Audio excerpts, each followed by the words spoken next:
Gari taning oh hangkaro jaga cikon bela hangkai kisah doi thang hangkai aro rabato nangkara আমাদের একটা নির্বাচন প্রচার ছিল হেজামারা এলাকাতে। আমরা মুখসর একটা সুগর সিংটু আমরা হেজামারাতে এসে আমাদের প্রোগ্রাম শেষ করে সবাইকে আমরা জানিয়ে দিলাম যে আপনারা যার যার বাড়িতে যান, এবং সেই মতেই তারা গ্রামের উদ্দেশ্যে রওনা দিচ্ছিল হেজামারা টু টংবাড়ির দিকে। ঠিক মাঝামাঝি জায়গাটা একদম আজকে তো বৃষ্টি ছিল, তো মাটি তাতে করে কিছু সাইডে বলে ছিল, পিচ থাকার পর গাড়িটার স্পিডটা একটু বেশি বলে আমরা শুনছি। ড্রাইভারের অসাবধানতার কারণেই আমার যা মনে হয় এই ঘটনাটা আজকে দুর্ঘটনাটা করছে। এটা অত্যন্ত দুর্ভাগ্যজনক।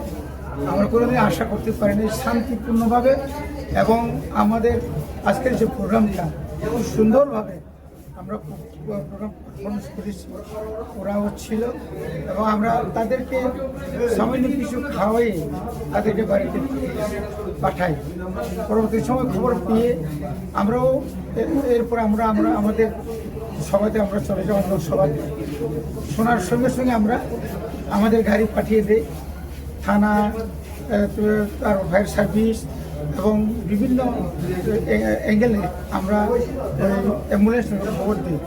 পরবর্তী সময় আমরা যথাস্থানে আমরা প্রথমে আমাদের ডঙ্গর হসপিটাল হেজামারা, ওই ডঙ্গর হসপিটালে গিয়ে যা যতটুকু পারে, এখানে ডক্টররা অক্লান্ত পরিশ্রম করেছেন, মানে কল্পনার বাইরে। এতটুকু যদি ফার্স্ট এইডটা যদি না পাইতো, প্রাথমিক চিকিৎসা যদি না পাইতো, হয়তো আরও বেশি করে হয়তো মানে ক্ষতি হতে পারত। এখনো জানি না, ঠাকুরের জানে, ঈশ্বরে জানে এখন অবধি কতজনের মৃত্যু হয়েছে বা কতজন আহত রয়েছে। এখন অবধি মোটামুটি ধরেন 2 জন তো চলে গেছেন, উপেন্দ্র দেববর্মা আর সুমিতা দেববর্মা, তো ওরা তো এখন আর নেই। সেকেন্ডলি প্রায় এখন 10 জনের মতো উন্ডেড আছে, তারা এখন চিকিৎসাধীন আছে, এবং তারাও ট্রমা সেন্টারে। ডক্টররা অনেক চেষ্টা করছে এবং পরিশ্রম করছে, তাদেরকে যা যা লাগে আমরা মানে হসপিটাল থেকে তাদেরকে দেওয়া হচ্ছে। আহত একজন ব্যক্তির পরিবার লোকজন জানিয়েছে যে গাড়ি চালক নাকি নেশাগ্রস্ত ছিল, সেই ব্যাপারটা মানে আপনারা কীভাবে দেখেন? না, আমি তো ওই এজ এ লিডার হিসেবে আমি তো সবার গাড়িতে কে কীভাবে চালায় জানি না। পরবর্তী সময় আমি শুনেছি সে নাকি নেশাগ্রস্ত তখন, যার ফলে এই দুর্ঘটনা। ড্রাইভারও কি আহত হয়েছেন, এখন উনিও এখন ট্রমাতে আছে।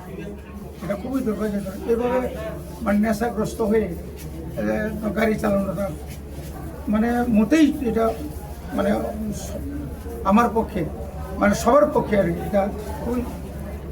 এই ঘটনা যারা আহত হয়েছে তাদের পাশে কি দল সাহায্য হাত বাড়িয়ে দেবে? আমরা মৃত পরিবারদেরকে আমরা সাহায্য করব, এবং যারা আহত হয়েছেন যতদিন পর্যন্ত তারা সুস্থ না হয় ততদিন পর্যন্ত তাদের যা যা লাগে আমরা আমাদের পক্ষ থেকে সকাল বিকাল আমাদের এখানে লোক থাকবে, তাদের সমস্ত কিছু মানে ওষুধের যেই লাগে যখন লাগে আমরা সাহায্য করব। Thank you.